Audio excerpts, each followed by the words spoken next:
চতুর্দিকে সমালোচনার ঝড়। হায় হায়, কি বলল জামাতের আমির সাহেব, এখন তো আর মহিলারা কোনো কাজই পাবে না।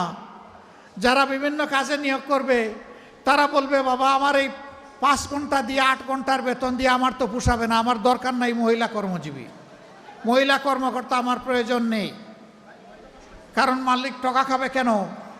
আরেক দল বলতেছে, যাও মহিলারা একটু রুজি রোজগার করতো, রাস্তাটা দিলেন আপনি বন্ধ করে। ভাই, একদিনে সব কথা বলা যায় না। বিবেচনা না করে, চিন্তা না করে এই কথা বলি নাই।